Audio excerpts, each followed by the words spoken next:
Well, there it is. Third Ironman in the books. Done. Mont Tremblant. Wow. What a challenging day. By far the hardest one I've done. So here's a little bit of a race report. Something to look back on. Maybe I'll start back into taper week. So I actually think I tapered quite well. Garmin would agree. In that I was in recovery mode for 2 weeks, and then race morning it told me I was peaking and ready to race. So I'm not sure Garmin understood the race piece all that much, but I think my taper was good for the amount of training that I've done, and I talk about the amount of training I've done at the end here a little bit. But yeah, all in all, we got here on Wednesday, a day earlier than normal, and that was definitely the right thing to do. Being in a day earlier, kind of let me get everything set up and to get a couple of good nights sleep in the hotel, and get registration done and out of the way early on Thursday, so I could just focus on getting myself ready. So I would do that again for sure. Night before the race, got about 6.5 hours worth of sleep. It was an early start, so it was a 6 a.m. start, so I was up at 3:45. Ate what I would normally eat, so a bagel with peanut butter, coffee, and some yogurt. So no issues realistically for the first part of the day with nutrition, and we headed out about just around 5 o'clock to transition, put my hydration on the bike, got the wetsuit and got down to the water. Water temperature was 19 degrees, and it's good water. Weather was about 13 degrees outside, so not too bad. Had a good swim for me, knocked about 8-10 minutes off my last Ironman swim. Do anything differently, would have found a way to get in the water sooner with a faster group. I think that would have helped pull me along. Tried to get on people's feet, but I was swimming faster than the people that I was with. So I stayed to the right side, so 6 go in the water at a time every 3 seconds. So I stayed to the right side and swam inside the buoys to try and get some clean water. For the most part, that worked. The turn buoys were a little bit more of a challenge, but and they became a little bit more contact, but nothing at all to worry about. Yeah, so good swim. Water was good. You got a little choppy, little washing machinists around the buoys and stuff like that. But as I said, out of the water, swam 1:22. So quite pleased with that, and felt real good coming out of the water. And at that point, I'm thinking, wow, I got an opportunity to get 13 hours or close to 13 hours.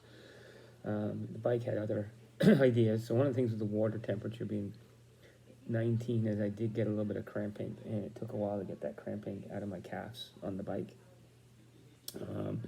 Good out on the bike, so heading out of Tremblant out to the 117, and then out on the 117, I felt good until around the turnaround, and then on the way back, even on the first lap, strong headwind, and then back into the village, and then up the big climb, which you do twice. Didn't have any major issues on the big climb, to be quite honest with you. The extra gearing made a whole bunch of sense. So it wasn't too bad. It was just more the long climb and the headwinds on the highway that really got to me. Made it slow, right? So I was kind of hoping, 6:15 on the bike, something like that. Should have been achievable, and just over 7 hours. I think 7:03 on the bike. And I had a few issues on the bike mechanically. 7:03 on the bike. So I don't know, I need to get it looked at, but I kept losing the ability to change the rear cassette. I don't know if there's a short when you put the water in, so you splash the water into the bladder in the frame. So I need to have that looked at. It was a bit of a pain. I had to stop twice to reset that.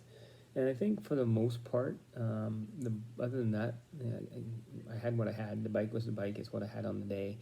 And maybe hydration for sure. I ran into some pain in my left thigh. Not numbness, not maybe cramping, not 100% sure, and then definitely the calves were still recovering from the cramping in the swim. But anyway, it's what it is. Got off the bike. Took a lot more out of me than I thought. Headed into transition. Didn't change the kit. It was there if I wanted to. Chose not to. Put the shoes on and started on the run.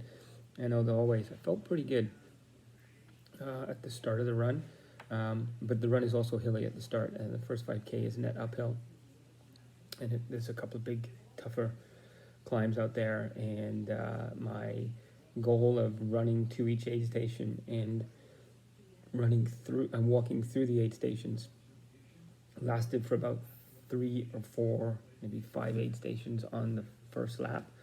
And then things got a little tougher, and it became, okay, let's walk 500 meters and run a kilometer. And it did that for a little bit, and then it went to 5 and 5. And then stopped at special needs halfway through the marathon and ran into some real significant cramping issues through my thighs and a little bit in the calves, but definitely through my thighs. Likely, as with cramping, likely a salt issue. I don't think it's necessarily a hydration issue, just more of my salt intake. Probably wasn't enough. It was a little harder than anticipated on the bike. So, as always, changed socks in transition and literally couldn't get up. Sitting on that chair, I literally could not get up and was ready to walk away and just call it a day, which I've never been that close to doing that. So I give myself 5 minutes, and if I can get up, I'll keep going, and if I can't get up, then we'll just call it. So I was able to get to my feet and literally shuffle my way out of that zone, and it became, let's see how much we can get done. I had enough time to get it done. I was not worried about that, and I walked a lot of the second lap of the marathon. I would say I probably walked about 99.9% of the second half of the marathon, but we got it done. 15 hours, 37 minutes, and well, to be honest with you, I'm pleased with that. At the end of the day, it's done. I completed it. I didn't quit. I wanted to quit numerous times.